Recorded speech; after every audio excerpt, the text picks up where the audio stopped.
Bismillahirrahmanirrahim. Assalamualaikum warahmatullahi wabarakatuh.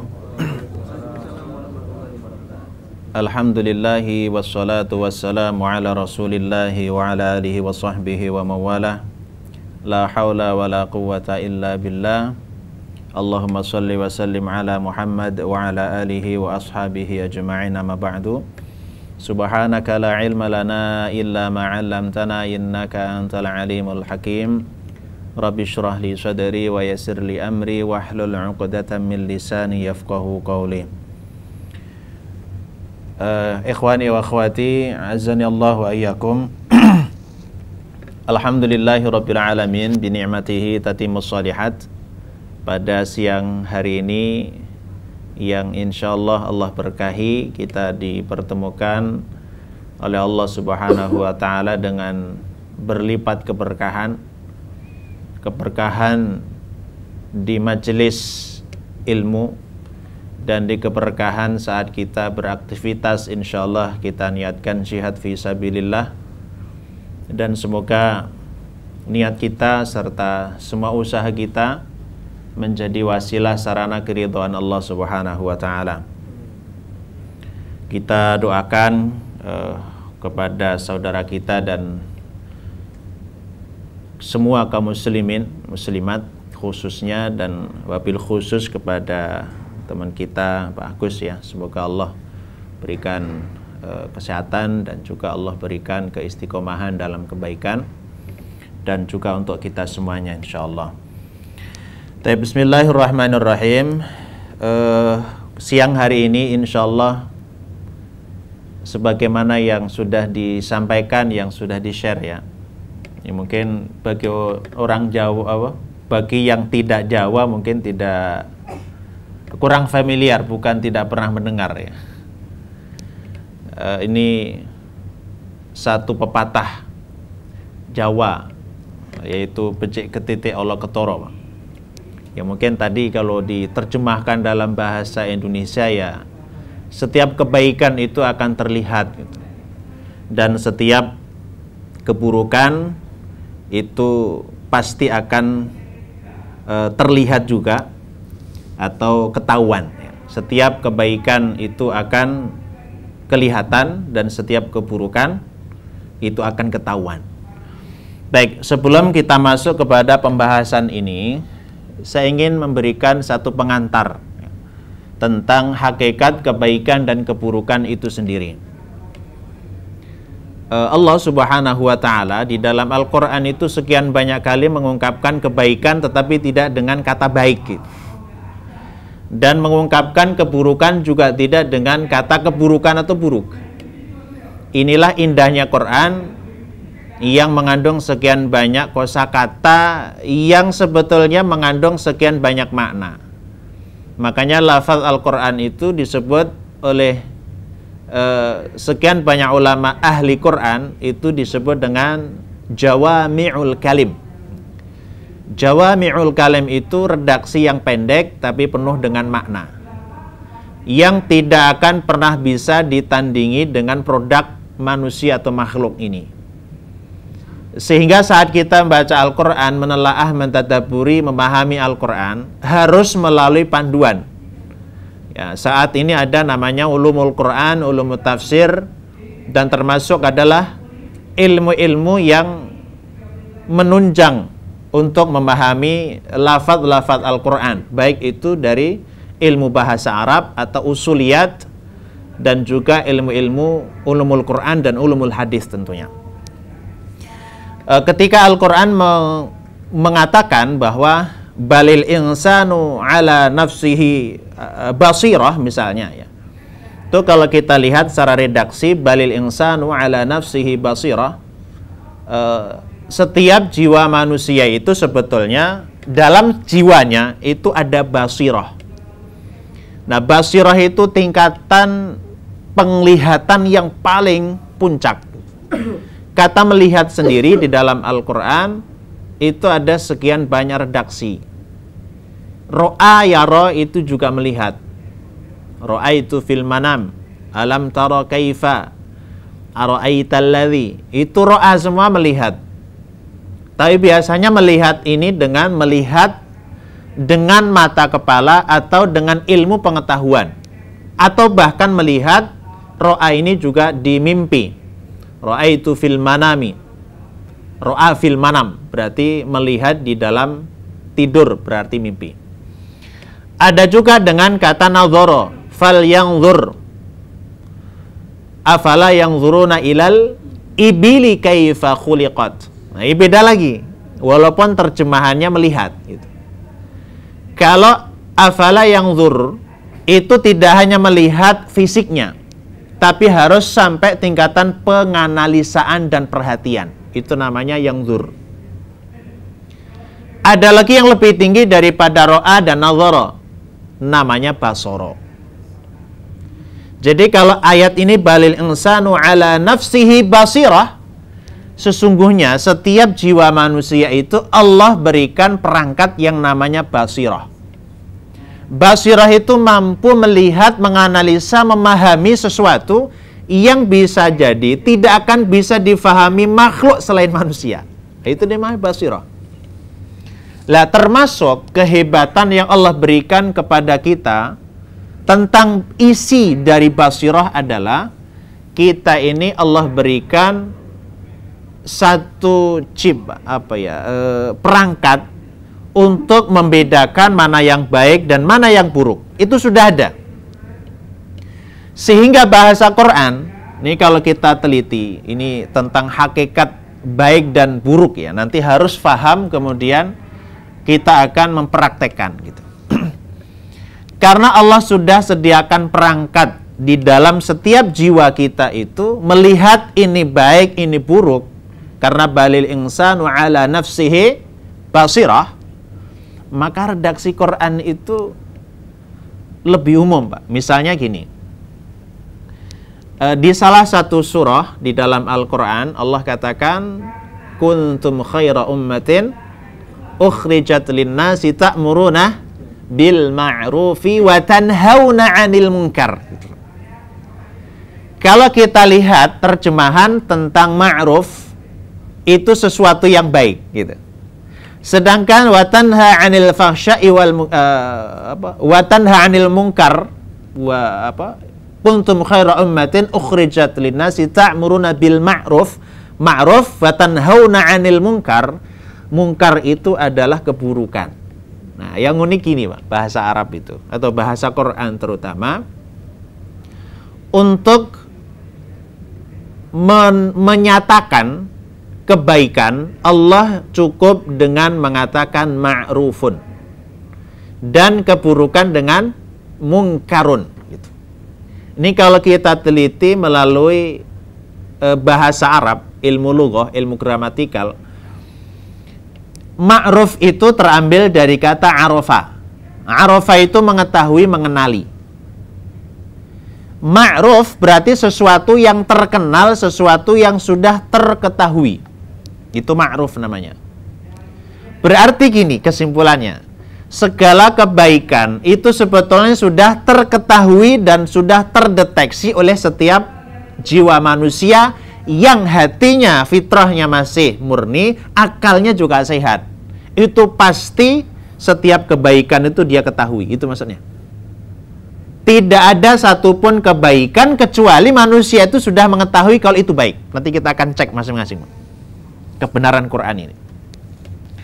Yang kedua, terkait dengan keburukan, Allah gunakan redaksi dengan mungkar. Nah, mungkar itu juga sama. Terambil dari kata angkara yungkiru ingkaran. Angkara itu mengingkari. Mungkar itu adalah ismul maf'ul, objek. Artinya sesuatu yang sudah diingkari atau teringkari. Oleh apa? Oleh akal dan fitrahnya. Berarti tidak ada satupun keburukan yang Allah nyatakan di dalam Al-Quran kecuali pasti akan ditolak, diingkari oleh akal sehat.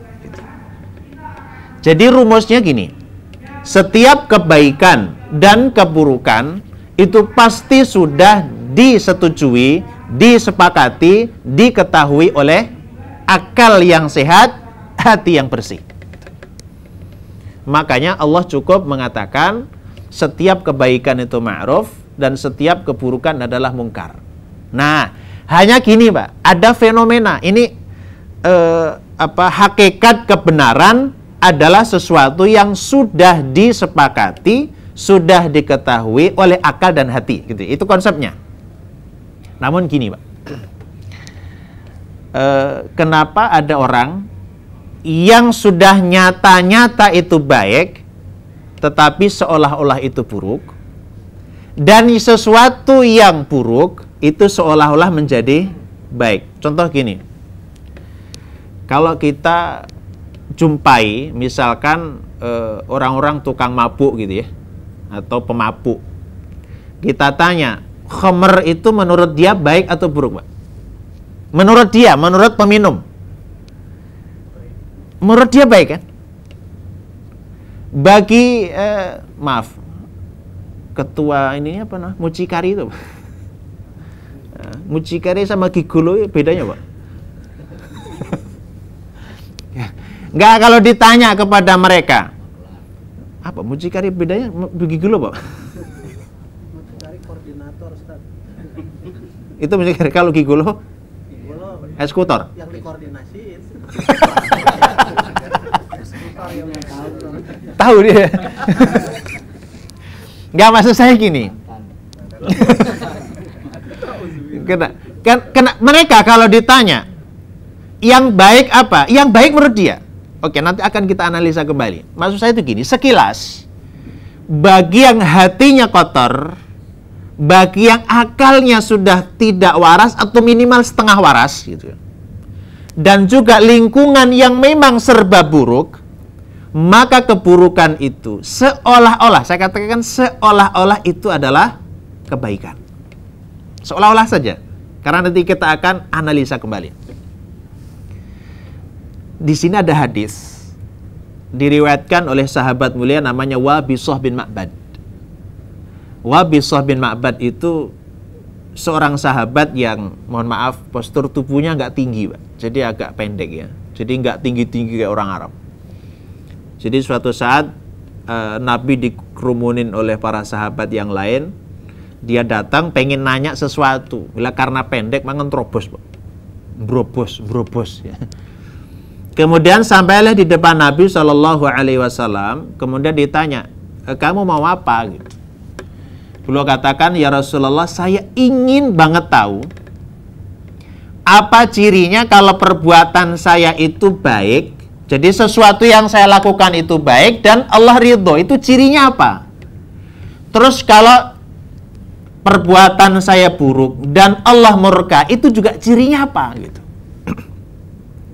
Maka Nabi saat itu hanya mengatakan apa? Istafti qalbak, istafti nafsak. Istafti qalbak, istafti nafsak. Dua, Pak. Tanyalah kepada hatimu. Istafti qalbak itu kolbun, hati. Istafti nafsak itu bertanyalah kepada dirimu sendiri.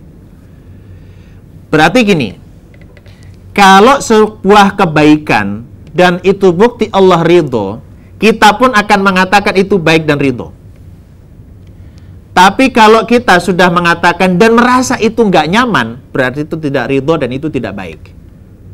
Hadis ini nanti akan dijelaskan kembali oleh Nabi ketika ada pertanyaan namanya Zaid al-Khair, seorang badui.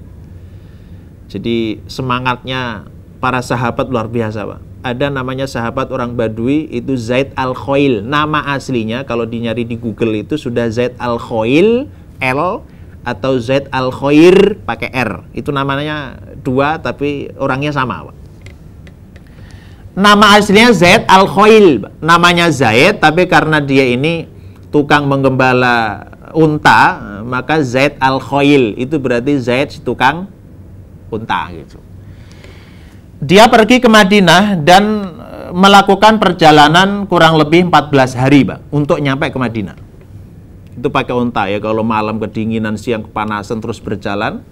Nah, sampai di Madinah, masuk ke masjid dan Nabi ada di situ hanya bertanya gini, ya Rasulullah, saya ingin tahu apa, mirip dengan Wabisah bin Ma'badnya, tanpa janjian loh ini. Ingin tahu apa sih cirinya kalau perbuatan saya baik dan apa cirinya kalau perbuatan saya buruk, hanya itu aja.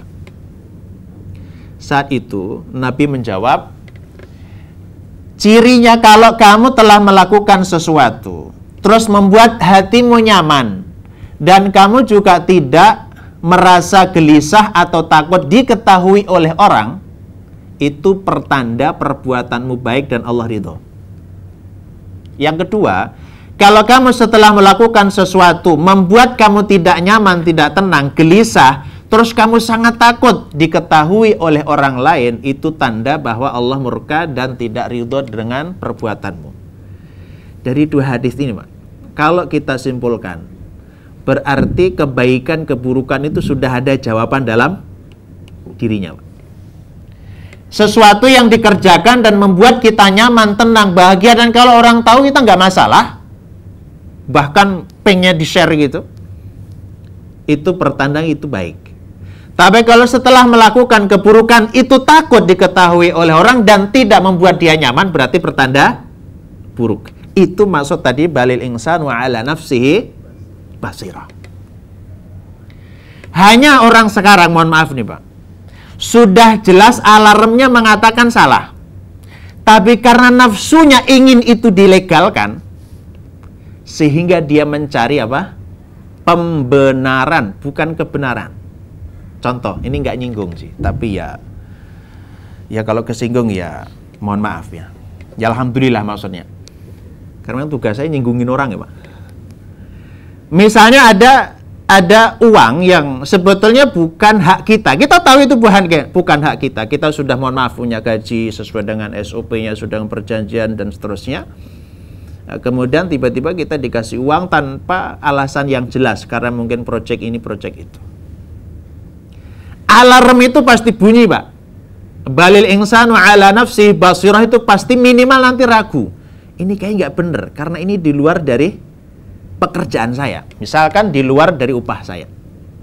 Tapi karena nafsunya yang mendominasi, sehingga dia nanti bertanya kepada orang, pada ustadz misalnya, Ustadz ini hukumnya apa kalau gini-gini? Kebetulan ustadznya agak lempeng, kayaknya haram. Maka dia mengatakan, kayaknya ustadznya itu nggak bener, ekstrim ustadznya itu, jangan diundang lagi tuh, ustadznya ekstrim. Maka dia akan nanya lagi kepada yang lain. Nah mungkin kebetulan ustadznya agak-agak moderat ya, terus mengatakan sepertinya sih nggak apa-apa. Maka dia kayaknya ustadznya agak bener nih, agak bener. Nanti sampai nanya lagi sampai ketemu jawaban apa? Kayaknya nggak apa-apa itu halal. Wah ini baru ustadz beneran. Sebetulnya sejak awal bertanya itu sebetulnya sudah ada alarm loh. Ketika dia bertanya berarti kan sudah ada keraguan. Karena kalau tidak ada keraguan kan nggak mungkin nanya. Itu sebetulnya alarm. Lah itu kalau terus dilakukan kesalahan satu, kesalahan kedua, ketiga dan seterusnya, maka sebagaimana hadis Nabi, hati itu nanti kalau berbuat dosa, kita berbuat dosa ada nuqtatun sauda. Tertutup hatinya, satu titik nuqtah, satu terus gitu. Akhirnya tidak bisa berkaca. Istafti nafsak, istafti qalbak, mintalah fatwa, bertanyalah kepada hati dan jiwamu. Nggak mempan. Kenapa? Karena seolah kita berkaca, bercermin dengan cermin yang sudah penuh dengan kotoran. Maka redaksi Quran kalau di surah Al-Lail ada fasanu yassiruhu lil yusra, ada fasanu yassiruhu lil usra. Kalau jiwa orang itu baik, maka Allah akan mudahkan untuk melakukan berbagai macam kebaikan dan akan berat melakukan keburukan. Tapi kalau hatinya sudah sangat kotor, nafsunya sudah mendominasi dalam dirinya, maka dibalik fasanu yassiruhu lil usra. Dia Allah akan mudahkan melakukan berbagai macam keburukan yang sulit itu, kemudian akan sulit melakukan kebaikan. Terakhir tentang konsep sebelum saya masuknya.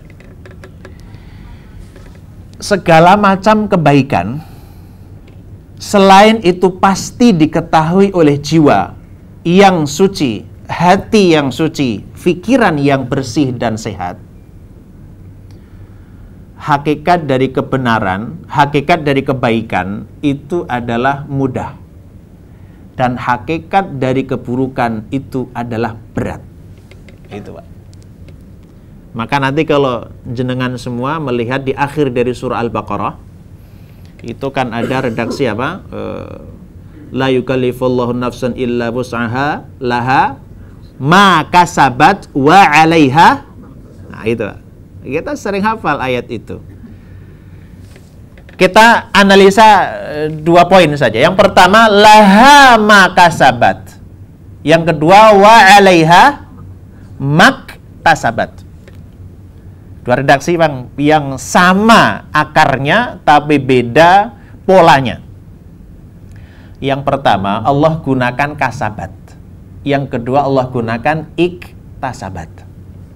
Nah, jenengan coba baca antara membaca kasabat dengan iktasabat. Itu mudahan yang mana, Pak? Antara kasabat dengan iktasabat. Kalau kita baca mudah yang mana? Kasabat kan? Dan iktasabat tentu lebih berat daripada kasabat. Jenengan silahkan cek terjemahannya.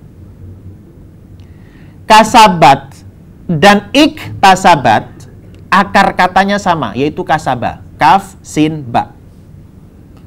Arti kasaba itu seseorang yang berusaha dengan serius dengan tujuan yang mereka inginkan. Itu namanya kasaba. Artinya kasaba itu adalah sebuah proses usaha untuk menggapai cita-cita dan keinginan. Itu namanya kasaba. Termasuk rezeki. Makanya istilah bahasa Arab itu bukan tolabur rizki, Pak.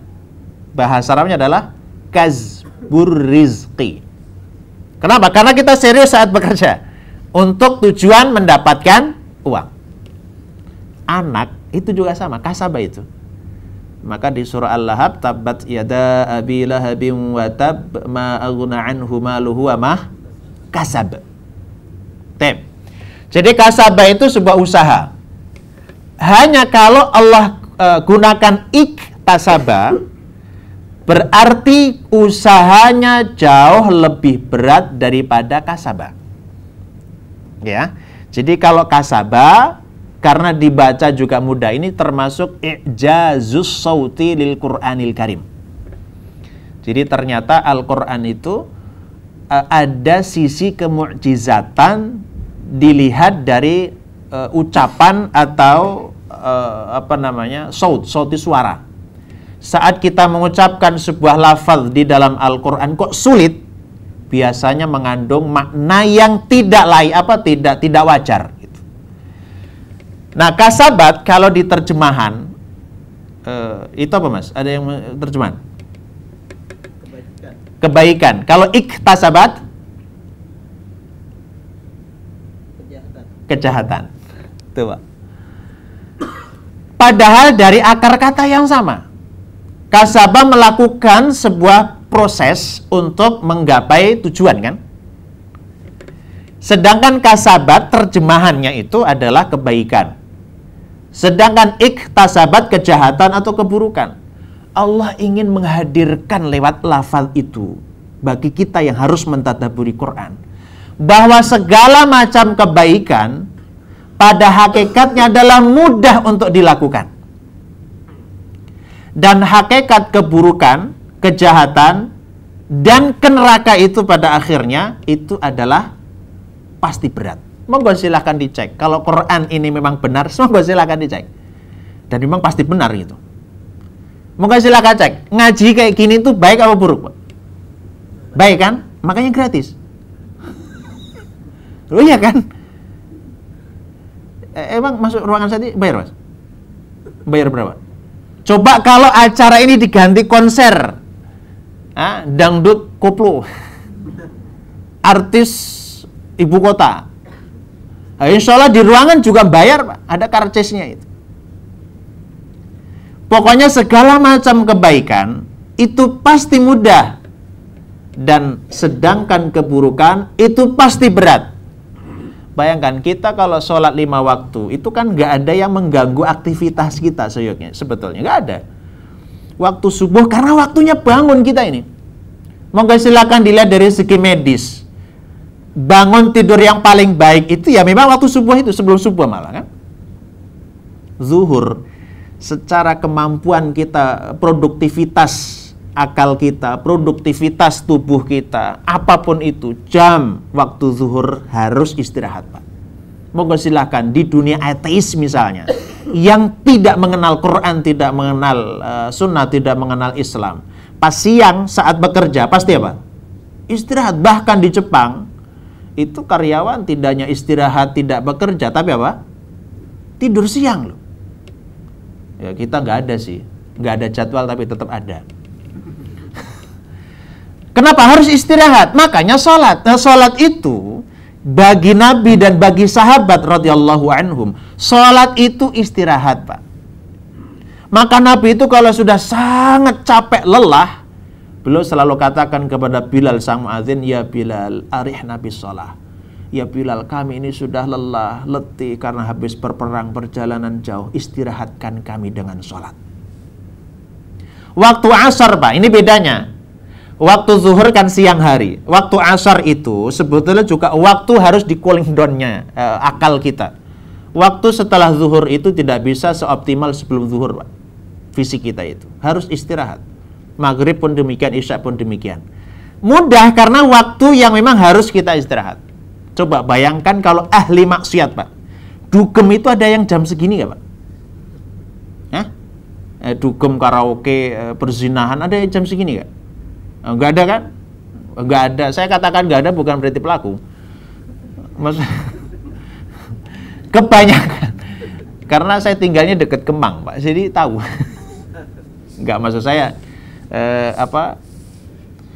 ahli kemaksiatan itu biasanya mulainya itu adalah di atas jam 9 malam, bahkan di atas jam 12 malam. Jadi kita qiyamul lail, mereka juga qiyam, Pak. Bayangkan ahli maksiat itu hanya sekedar maksiat untuk ke neraka, harus qiyamul lail, Pak. Harus bangun malam. Dan siang harinya mereka tidur. Kayak kelelawar, Pak. Pasti asli nggak sehat itu. Bayangkan, untuk ke surga itu begitu mudahnya. Kita ke masjid manapun gratis, Pak. Coba jenengan kalau lihat ahli maksiat, kemanapun pasti bayar. Hanya sekedar minum, Pak. Minum-minuman keras itu. Di mal-mal sekarang sudah mulai marak. Coba cek-cek gitu ya. Enggak ngecek langsung, enggak. Itu satu botol ada yang lebih dari 1 juta. Kecil, Pak. Itu khamr itu harus bayar mahal untuk ke neraka, Pak. Tapi kita cukup es teh. Es teh. Warnanya kan mirip-mirip. Itu 5.000 dapat, tak? Pokoknya ke surga itu Allah sudah pastikan mudah. Ke neraka pasti susah. Jenengan kalau ngundang, misalnya ustadz terkenal sekalipun, paling berapa? Ada yang 50 juta nggak sekali datang? Nggak ada kan? 1 juta, 2 juta juga kadang udah besar kok. Tapi kalau diganti, Pak, ini kan 17-an kan? Biasanya ngundang artis. Artis ibu kota, artis nasional, artis internasional malah misalnya. Mau nggak, Pak? Mereka konser di sini misalkan dibayar 5 juta, Pak. Nggak akan mau, Pak. Ada satu band di Indonesia ini sekali manggung, hitungan jam, itu 570 juta, Pak. Dia bukan sarjana, Pak. Setelah konser, apakah orang semua pengikutnya itu kemudian hatinya tenang? Enggak, Pak. Justru tawuran banyak. Itu bukti, Pak. Ke surga itu mudah. Ke neraka susah, mahal pula. Itu konsep kebaikan dan keburukan. Di sisi lain, gini, Pak, ini baru masuk ya. Selain kita ini ada alarm, balil insanu ala nafsihi basirah, maka jangan dikotori, jangan dihilangkan fitrah kita itu hanya sekedar mengejar dunia yang kita akan tinggalkan. Karena balil insanu ala nafsihi basirah. Selain itu, kita juga harus pahami, setiap kebaikan itu pasti Allah akan balas, baik di dunia maupun di akhirat. Dan setiap keburukan yang dilakukan oleh siapapun, bahkan dimanapun, bahkan tidak diketahui oleh siapapun, suatu saat Allah akan munculkan. Allah pasti akan memberitahukan. Allah pasti akan tampakkan. Kalau tidak di dunia, pasti di akhirat. Maka nanti kesimpulan saya, Pak, karena saya sering ngaji Quran ya. Di Quran itu ada satu keunikan menurut saya, dan itu sekian banyak Allah ulang, Pak. Terutama adalah ayat-ayat Makkiyah. Ayat-ayat yang Allah turunkan sebelum Rasul hijrah ke Madinah. Itu selalu menggambarkan, dan ini fakta menurut saya.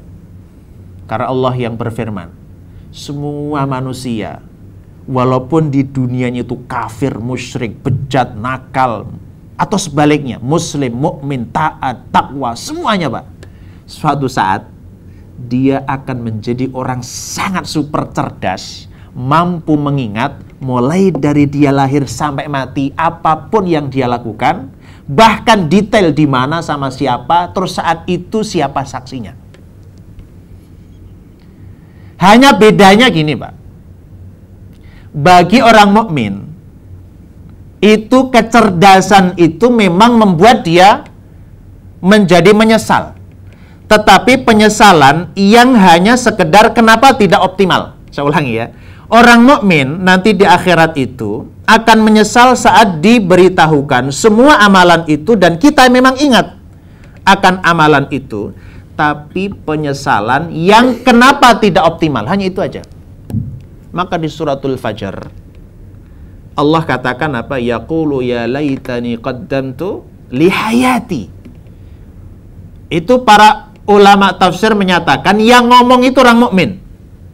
Dia katakan yaqulu ya laitani, mereka akan berkata, duhai alangkah seandainya qaddamtu li hayati, saya lebih mengoptimalkan perbuatan-perbuatan baik saya saat di dunia, lihayati, untuk kehidupanku hari ini, yaitu di akhirat.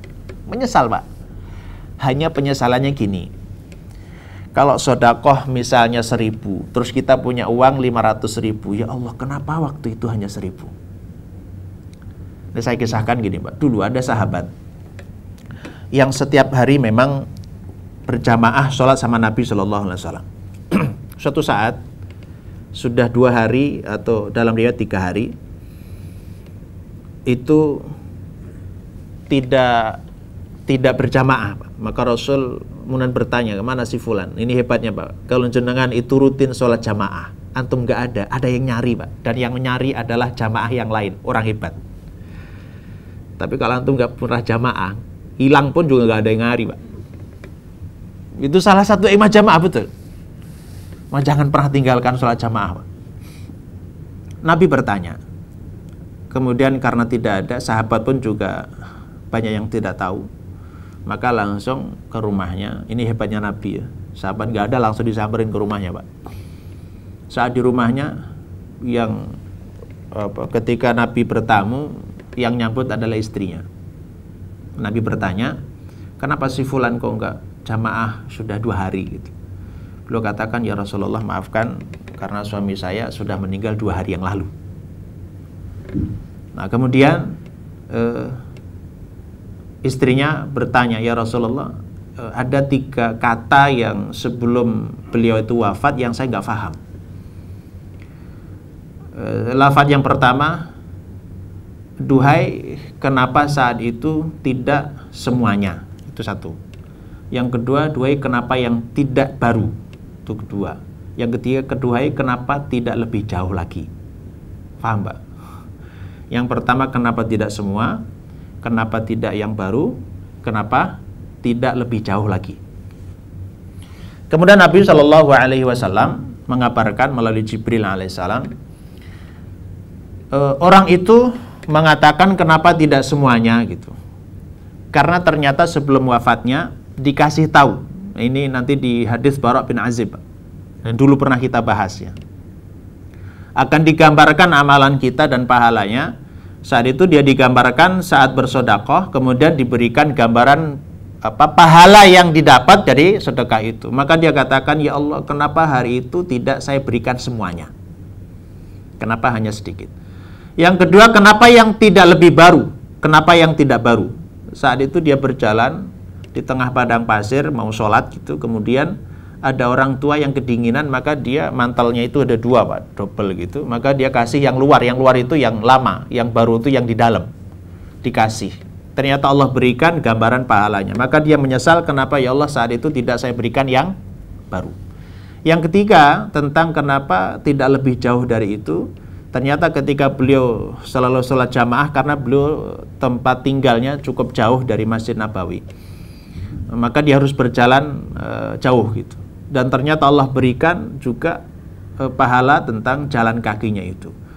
Maka ketika diberitahukan, maka dia katakan, ya Allah kenapa enggak lebih jauh dari itu saat itu. Jadi artinya segala macam kebaikan, walaupun dilakukan sangat sembunyi, bahkan tidak ada orang yang tahu, suatu saat Allah pun akan memunculkan. Allah akan beritahukan kita. Allah pasti akan membalasnya. Kalau tidak di dunia, pasti akan dibalas di akhirat. Sebaliknya, setiap keburukan pun sama, Pak. Setiap keburukan itu layaknya orang menyimpan bangkai. Semakin lama bangkai itu semakin bau busuknya menyengat. Serapi-rapinya orang menyimpan keburukan, kebusukan, suatu saat akan tercium juga. Koruptor itu, Pak, mungkin sekarang nyaman dia, tapi sebenarnya nggak pernah nyaman. Aman sementara iya, suatu saat akan ketahuan. Kalau tidak diungkap oleh manusia yang lain, rivalnya misalnya, tapi di akhirat itu sudah barang pasti. Maka kita diingatkan di surah Yasin misalnya, ketika Allah ingatkan, al-yauma nakhtimu ala afwahihim wa tukallimuna aydihim wa tashhadu arjuluhum bima kanu yaksibun. Ketika nanti di akhirat Allah sudah mengunci lisan ini, wa tukallimuna aydihim, dan tangan-tangan mereka yang nanti akan berbicara tentang apapun yang sudah dilakukan, wa tashhadu arjuluhum bima kanu yaksibun, dan kaki yang akan menjadi saksi. Dan bahkan tidak hanya kaki yang akan mengungkapkan kebaikan atau keburukan, bahkan nanti Allah katakan lebih detail, hatta idza ma ja'uha syahida 'alaikum sam'uhum wa absaruhum wa juluduhum bima kanu ya'malun. Nanti pada ketika sudah meninggal dunia, maka akan menjadi saksi, akan membeberkan semua yang sudah kita lakukan. Pertama adalah sam'uhum, pendengaran, telinga akan bersaksi. Yang kedua wa absaruhum, mata mereka pun juga akan bersaksi, dia pernah digunakan untuk melihat apa saja. Bahkan wajuluduhum, bahkan setiap kulit kita ini nanti juga akan syahida alaihim, akan memberikan kesaksian, membongkar semua apa yang sudah kita lakukan. Maka Allah ceritakan, saat kulit nanti ngomong, Pak, kulit ini bisa ada mulutnya nanti.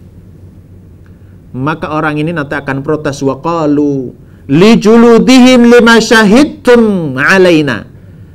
Maka orang yang bersangkutan akan bertanya, wahai kulit, lima syahidtum alaina, kenapa kamu bersaksi atas perbuatan saya ini? Kenapa justru kamu memberatkan saya? Kok kamu bisa ngomong gitu? Maka kulit pun mengatakan, qalu antaqanallahu alladzi antaqa kulla syai'in wa huwa khalaqakum awwala marratin wa ilaihi turja'un. Allah yang membuat saya, kata kulit, bisa berbicara, sebagaimana kalau dulu mulut itu juga bisa berbicara. Jadi suatu saat Allah akan bongkar, Pak, semua perbuatan kita. Kalau baik, fa khairan, ya kita akan dibalas dengan kebaikan. Kalau buruk, ya juga akan dibalas dengan keburukan juga. Maka sebelum terlambat, kita harus mulai dari membiasakan perbuatan baik kita, sehingga setiap kebaikan yang kita akan lakukan dengan rutin, insya Allah kita akan masuk ke dalam fasanu yassiruhu lil yusra. Kita akan dimudahkan oleh Allah Subhanahu wa ta'ala untuk melakukan berbagai macam kebaikan. Karena ciri orang baik, dia akan mudah melakukan kebaikan dan sulit melakukan keburukan. Ciri orang buruk adalah dia mudah melakukan keburukan dan sulit melakukan kebaikan. Dan Allah katakan setiap kebaikan adalah yusrun, adalah kemudahan. Dan setiap keburukan adalah usrun, yaitu keburukan itu pasti menuju kepada kesulitan, yaitu nerakanya Allah SWT. Demikian yang dapat kita tadabburi dan sama-sama kita mengingatkan wa tawassaw bil haqq wa tawassaw bis sabr, bahwa setiap kebaikan pada akhirnya Allah akan tampakkan, perlihatkan kepada kita, dan setiap keburukan suatu saat pun juga Allah akan tampakkan dan Allah akan berikan balasan setiap perbuatan kita. Semoga Allah Subhanahu wa taala selalu memberikan hidayah taufik kepada kita sehingga kita menjadi orang yang baik, ahlul khair wa ahlil jannah insyaallah. Amin ya rabbal alamin. Hatanallahu ayyakum. Wassalamualaikum warahmatullahi wabarakatuh. Terima kasih pada Bapak Ustaz Dewi yang telah memberikan tausiahnya kepada kita semua. Semoga kita para jemaah terus bertambah pada nilai kebaikan, berpaskan bakul khairat dan menanggalkan segala keburukan. Baik, barangkali ada pertanyaan, satu pertanyaan dari 5 menit lagi waktu. Silakan yang ingin bertanya.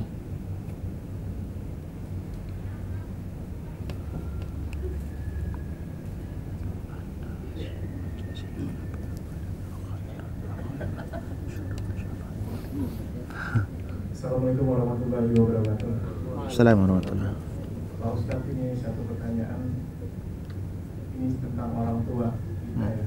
Kalau umpamanya orang tua kita meninggal yang mempunyai hutang, itu kita harus menyelesaikannya. Urusan duniawinya. Bagaimana kalau kita yang berhutang kepada orang tua kita? Begini saja Pak Ustadz. Jazakallah khair. Baik, insyaallah. Pertama konsep hutang ya. Hutang itu sebetulnya tidak akan pernah selesai kecuali memang disaur, Pak. Disaur itu bahasa Jawa, Pak. Saur itu bahasa apa? Jawa ya. Maka kalau ada orang yang nagih hutang, ya tak sauri, Pak. Saur itu maknanya ada dua, bisa dijawab, bisa dibayar. Hutang itu ya harus dibayar ya. Kalau hutang janji ya harus ditepati, kalau hutang uang ya harus dikembalikan, itu bentuk taubatnya juga. Tapi bagaimana kalau kita berhutang kepada orang, terutama orang tua yang sudah wafat? Nggak mungkin dong kita kasih di kuburan. Nah, ketika ada kasus kita berhutang kepada orang yang sudah tidak tahu alamatnya di mana, atau sudah meninggal, atau sudah nggak tahu lah, hilang gitu. Maka di dalam kaidah fikih boleh kita bersedekah sebanyak uang. Kalau uang ya, kalau materi itu sebanyak itu dan niatkan untuk membayar utang itu. Nah, tapi kalau bisa kepada ahli waris yang kita temukan ya ahli warisnya. Tapi kita kan statusnya anak, kan ahli waris juga. Nah, itu bisa dikembalikan. Kalau harta harus dikembalikan sebelum harta warisan nanti dibagi, harusnya gitu. Misalkan kita punya hutang kepada orang tua yang masih hidup sebanyak 10 juta misalnya. Kemudian misalnya orang tua itu sudah wafat, maka sebelum harta warisan dikumpulkan dan dibagi 10 juta harus kita bayar. Baru nanti dibagi ke ahli warisan. Tapi kalau itu non ahli waris, itu harus pulih dengan cara tadi, mensedekahkan ke masjid atau kemana, dan niatkan untuk membayar hutang itu, atau kepada ahli warisnya jika masih ada, karena itu sebagai penanggung jawab, karena harta dia nanti akan turun kepada ahli warisnya juga kan, itu boleh. Tapi kalau kita sendiri yang ahli waris, yaitu caranya tadi, sebelum dibagi, kalau sudah dibagi ya bagaimana dengan ahli waris yang lainnya nanti bisa dikondisikan kalau banyak ya. Biasanya kalau hutangnya nolnya 3, 4 sih nggak masalah. Tapi kalau nolnya lebih dari 7 kan lumayan. Karena kalau 7 udah berapa itu? 10 juta kan? Ya depannya kalau 1, kalau depannya 9. Nah, gitu. Jadi kalau banyak ya itu harus dibayarkan, kemudian dibagi sesuai dengan konsep faraid. Menurut saya itu kalau dari ahli waris ya, itu wallahu a'lam. Baik, Ustaz, lagi saya ingin bertanya Ustaz, bagaimana hukumnya nemu uang Ustaz? Nemu uang, masalahnya kan kalau kita kadang-kadang pada ini semua ngaku semua Ustaz gitu kan. Wah ini sama nih, Pak Kamal ini pakai kacamata ya. Terus bagaimana kalau udah dari hukum yang nggak tahu, kita masukkan atau kita sedekahkan, kita amalkan, terus yang mendapatkan pahala itu siapa Ustaz? Ya, Ustaz. Tentang baik, syukran. Tentang kehilangan itu dalam terminologi fikih namanya luqathah. Luqathah itu ada konsepnya, ada fikihnya, ada caranya. Nah, cuman di kita itu ya aneh, Pak. Kalau barang temuannya dikit itu nggak dipermasalahkan. Kalau banyak itu baru dimasalahkan gitu ya. Sebetulnya dalam konsep Islam, dalam syariah atau fikih itu Barang temuan itu tidak boleh langsung dimiliki dan bahkan tidak boleh langsung dimasukkan ke kotak amal gitu saja, Pak. Ada caranya. Cara pertama adalah disimpan dulu sama yang menemukan, kemudian harus diumumkan selama 1 tahun. Milik siapa? Dan orang yang ngaku itu harus bisa menyebutkan. Nah, repotnya kalau uang dan kembar, Pak. Oh iya, kalau dompet misalnya kan ada cirinya, dompet isinya ini. Misalkan ada yang ngaku kehilangan dompet. Tanya dulu sebelum dikasih, Pak, misalnya. Emang isi dompet Anda apa? Disebutkan ini dan dicek benar. Oh, berarti benar milik dia. Nah, misalkan gitu. Tapi kalau diumumkan selama 1 tahun kok tidak ada yang mengaku, lah repotnya banyak yang ngaku, Pak. Kalau ini konsepnya kan nggak ada yang ngaku. Nah, diumumkan selama 1 tahun, kan gitu. Kalau semuanya ngaku, itu yang repot. Yang nggak merasa kehilangan ya nggak gitu ya. Tapi kalau konsepnya gitu, diumumkan. Tapi kalau tepat memberikan cirinya, misalkan kalau ada ciri khusus, maka itu harus dikembalikan. Kalau dalam 1 tahun itu misalnya tidak ada yang mengaku, itu boleh diambil oleh yang memiliki, tapi ada zakatnya, Pak. Itu kalau memenuhi nisab ya tentunya. Misalkan nemu duit 1 karung, Pak Karno semua, itu kan banyak. Makanya saya bilang kalau dikit jadi nggak masalah, kalau banyak jadi masalah gitu loh, Pak. Maka kalau yang biasanya dimasukkan ke kotak amal itu kan karena sedikit aja. Iya kan? Ya coba sekarung, kan mikir juga gitu loh, Pak. Sama hukum kita itu kayaknya hukum yang karena kepentingan aja. Nah, misalkan ada ayam tabrak motor, itu kan dilihat hukumnya apa. Ya dilihat dong, ayamnya gede atau kecil. Itu persis zaman sebelum ini kan ada pembahasan tentang hukum kepiting, Pak. Kepiting sama yuyu itu kan sama, Pak, bentuknya. Tapi di kita kan fatwanya piting halal, yuyu haram. Kan bentuknya sama. Terus alasan cuma satu, yuyu kecil. Kepiting besar, sama ayam ditabrak motor itu sebetulnya secara hukum kalau dalam mazhab Syafi'i ya laisa laham hayatan mustaqirrah, kan? Nggak punya nyawa yang kalau dibiarkan itu kan tetap mati juga. Hanya kalau kita sembelih ya duluan pisau kita daripada mati karena tabrak, kan? Tapi sebenarnya kalau kita biarkan tetap mati, kan? Jadi sebenarnya matinya karena ketabrak atau karena pisau? Maka ulama kita ya nanya dulu, itu ayamnya besar atau kecil? Kalau kecil, biarin aja. Kalau besar, mau itu masalah. Sama uang kayak gitu. Tapi jadi gitu ya jawaban saya. Kalau menurut fikihnya ya dipastikan pemiliknya siapa. Tapi kalau misalkan tidak ada, boleh. Misalkan disodakohkan kayak tadi, boleh setelah tadi dipastikan tidak ada pemiliknya. Itu kalau yang dapat pahala ya yang nemuin dan terus kayak yang kehilangan. Belum tentu kehilangan itu sodakoh loh, Pak. Jangan hanya ini hiburan saja, mohon maaf, hiburan saja. Ya kapan-kapan boleh dibahas. Karena gini, tidak semua barang yang hilang itu bisa jadi sodakoh. Karena bisa jadi barang hilang karena kita pelit, kemudian Allah hilangkan secara paksa. Itu cara Allah untuk memberikan kepada yang berhak. Jadi cara Allah itu kadang unik, Pak. Monggo silakan diteliti dalam Quran, dalam hadis itu ya. Misalkan kita dikasih Allah misalkan uang 10 juta. Allah sebetulnya sudah titip, mohon maaf ya Mas, ini 10 juta. Tapi hak kamu itu 990.000 misalnya. Berarti yang 10.000 tolong kasih ke orang itu sebelahmu yang miskin itu. Kita nggak sadar-sadar, Pak, karena nggak punya ilmunya atau karena kepelitan gitu. Nah, karena yang 10.000 itu ditunggu oleh Allah itu kok nggak dikasih tuh. Ya dengan cara Allah lah, dihilangkan kayak atau mungkin jatuh kayak kebakaran kayak, ya itu kalau 10.000, Pak. Ya kalau nolnya tambah 2 kan lumayan. Jadi maksud saya itu namanya zakat, itu loh maksud saya. Jadi cara Allah untuk menyelamatkan kita itu dengan berbagai macam. Jadi kalau kita kehilangan, bayangkan Allah menyelamatkan kita dari keburukan. Begitu aja, Pak. Slow aja ya hidup itu. Wong kita nggak punya dunia, nggak usah mikirin dunia, Pak. Yang penting kita bisa hidup, insya Allah kita berbuat kebaikan. Baik, saya kira itu. Wallahu a'lam bishawab.